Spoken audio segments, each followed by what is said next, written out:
Hello students, इस video के अंदर हम डिस्कस करेंगे मेटल एक्सेस डिफेक्ट के अंदर सेकंड केस जब एक्स्ट्रा कटायन इंटरस्टिशियल साइट्स को ऑक्यूपाई करेंगे। अब इसके अंदर जो सबसे पहला पॉइंट है कि ये डिफेक्ट ऐसे क्रिस्टल द्वारा फॉर्म किए जाएंगे जिनके अंदर फ्रैंकल डिफेक्ट मिलने का चांस है। और फ्रैंकल डिफेक्ट जिन क्रिस्टल्स के अंदर मिलने के चांसेस हैं वो हमने लास्ट वीडियो के अंदर डिस्कस किए थे। बट इसका सबसे बेस्ट एग्जांपल है जिंक ऑक्साइड का केस। जो प्योर जिंक ऑक्साइड है वो वाइट इन कलर होता है, बट जब प्योर जिंक ऑक्साइड को हीट किया जाता है तो ऑन हीटिंग जिंक ऑक्साइड का जो कलर है वो येलो आ जाता है। अब इसका कारण क्या है और इसका इस डिफेक्ट के साथ क्या रिलेशन है वो हम डिस्कस करेंगे। तो ये 2 डायमेंशनल लैटिस डायग्राम है for zinc oxide crystal system. अब जब इसे हीट किया जाएगा तो ये जिंक ऑक्साइड का क्रिस्टल रिवर्सिबली ऑक्सीजन लूज करेगा, और जब वो ऑक्सीजन लूज करेगा तो यहाँ पे लैटिस साइड्स में ऑक्सीजन जो अनायनिक पार्ट था वहाँ पे अनायनिक वैकेंसी क्रिएट हो जाएगी और ऑक्सीजन कन्वर्ट हो जाएगा O2 के अंदर और वो 2 इलेक्ट्रॉन का लॉस करेगा।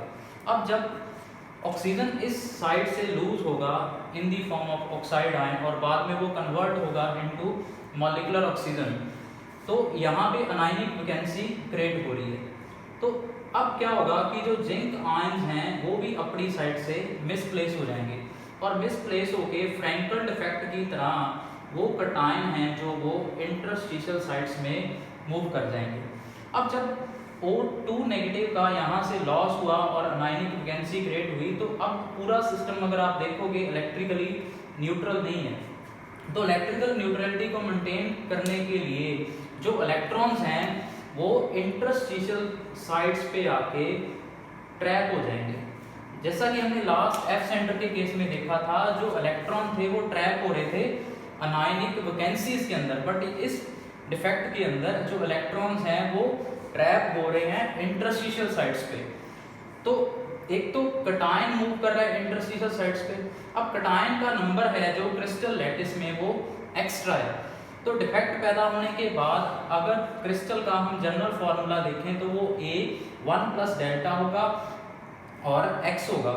पहले जो क्रिस्टल का फार्मूला था वो AX था। इट मींस A की अमाउंट स्मॉल फ्रैक्शन से क्या होगी, एक्स्ट्रा होगी, और वो जो एक्स्ट्रा आयंस हैं या कटायंस हैं वो इंटरस्टिशियल साइट्स को ऑक्यूपाई कर रहे हैं और उनके नियर बाय अगर आप इंटरस्टिशियल साइट्स को देखें तो वहाँ पे इलेक्ट्रॉन क्या हो रहे हैं, ट्रैप हो रहे हैं। तो अब पूरे क्रिस्टल के अंदर जो मेटल पार्ट है और कटायनिक पार्ट है वो एक्सेस के अंदर था और उस क्रिस्टल की इलेक्ट्रिकल न्यूट्रलिटी को मेंटेन करने के लिए इलेक्ट्रॉन्स जो थे वो इंटरस्टिशियल साइट्स पे आके ट्रैप हो गए थे।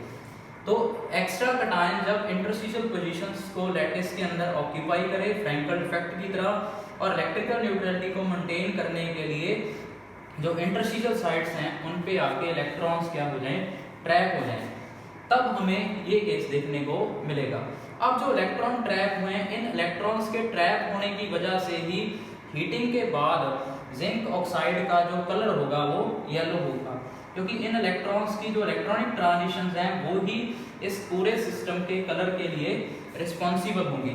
तो जिंक ऑक्साइड जो हीट करने पे येलो कलर दे रहा है due to the interstitial electron दे रहा है, जबकि एफ सेंटर के अंदर जो कलर आ रहा था वो due to the trapping of electron into anionic vacancy आ रहा था। तो ये दोनों में बेसिक डिफरेंस है।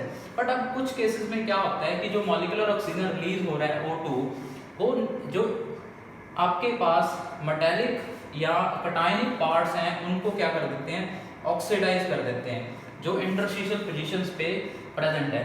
तो जब ये पार्ट ऑक्सीडाइज होते हैं तो उसकी वजह से क्या होता है, जो ऑक्सीडाइज पार्ट बना है मेटल का वो क्या करेगा, जो नियर बाय साइड्स पे हैं इलेक्ट्रॉन्स उनको क्या करेगा, गेन करेगा।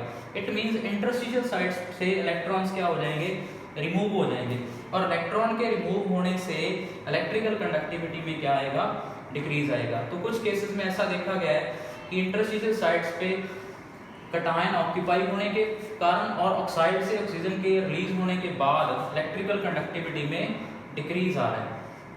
अब जो इस टाइप के डिफेक्ट के और कौन से एग्जांपल हैं, एक तो हमने ZnO डिस्कस किया, दूसरा है कैडमियम ऑक्साइड CdO Fe2O3 और एक है Cr2O3 क्रोमियम के ऑक्साइड की फॉर्म है।